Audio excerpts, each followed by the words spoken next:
third party. Thank you, Speaker. My next question is for the Premier. Toronto Life's cover story is about a woman who spent 47 hours waiting for surgery in Sunnybrook's ER. With shattered wrists, broken elbow, cracked ribs, and internal bleeding. She was stuck in a hallway that was, and I quote, noisy with machines constantly beeping and people talking. There was nowhere for her husband and son to sit where they weren't in the way. It was like parking in a fire route. She was entirely dependent on the nurses who, despite being clearly overloaded, she says, took excellent care of her. Rather than venting or getting snippy, they just kept apologizing. Does the Premier believe that that's acceptable in Ontario in 2018? Mr. Speaker, you know, it's not okay whenever someone has a frustrating, difficult experience in a healthcare setting, Mr. Speaker, whether it's in a hospital or whether it's at home. Of course, that's not acceptable. And Mr. Speaker, we know, everyone in this House knows, that our frontline healthcare workers work every single day to make sure that they provide the care that people need when patients walk into their facilities, Mr. Speaker. And our responsibility as government is to make sure that those frontline workers have the tools that they need. So, Mr. Speaker, we have continued to increase funding. We have continued to put supports in place for hospitals, but we recognize that there's more that needs to be done. Answer. $500 million last year, Mr. Speaker, and this year in our budget we are including $822 million to support frontline, to support hospitals, Mr. Speaker. Thank you. I would suggest to the Premier that one of the tools that our frontline healthcare workers need in hospitals is beds and rooms for the patients to do the important work that they do. That would be the most important tool, Speaker. The Ontario Hospital Association said this: all across the GTA, you have seen hospitals spike as high as 140% at any given moment. This is in reference to the occupancy rate, speakers.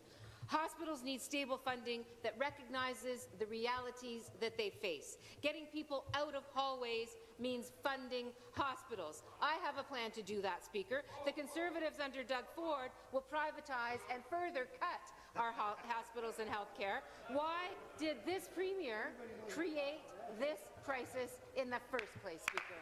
Thank you. Premier. Well, Mr. Speaker, I actually didn't create an aging demographic. I may be part of that aging demographic, but I didn't create it, Mr. Speaker. I think that was a post-war baby boom that has created an aging demographic, Mr. Speaker. And what we have worked to do is put in place a continuum of care. So, Mr. Speaker, I agree with the Leader of the Third Party. We need to put more funding into hospitals. We have $822 million that we recognize needs to go into hospitals, on top of every year the increases that we've made, $500 million last year, but we recognize that there is more that's needed. Yeah. But, Mr. Speaker, we have been investing in home care. Yeah. The reality is that more people are looking for care at home. They want to stay at home, which means that they are at home longer, and then when they get into long-term care or supported housing, Mr. Speaker, they are actually sicker and older, and so we need to make sure that we build those long-term care beds and continue, Mr. Speaker, to put supports in place so that people can get the care where they need it, when they need it, including in hospitals. Thank you. Final supplementary.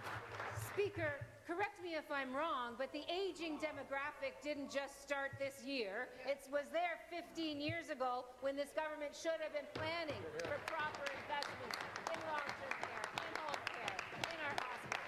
But instead they froze and cut our hospital budgets. And here's what the Toronto Life story continues to say. Quote, overstuffed hospitals are not just short on comfort and long on bad optics. Crowding actually leads to more deaths. As Premier, I will call the crisis what it is, a crisis, and I will fix it. The Premier won't even admit that there's a crisis, Speaker, and so she won't do anything to solve it.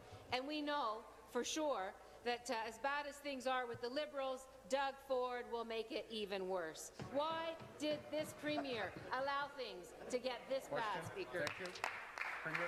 Mr. Speaker, again, you know, when I looked at the platform that the leader of the third party is bringing, that their party is bringing forward, there's a lot of common ground in terms of what we think the solutions are, Mr. Speaker. So we've said $822 million we need to put into hospitals. There are a few million more that the third party is suggesting needs to go into hospitals. We recognize, Mr. Speaker, that there need to be long-term care beds built. The third party says we need to build long-term care beds. Mr. Speaker, I agree with the leader of the third party that there's...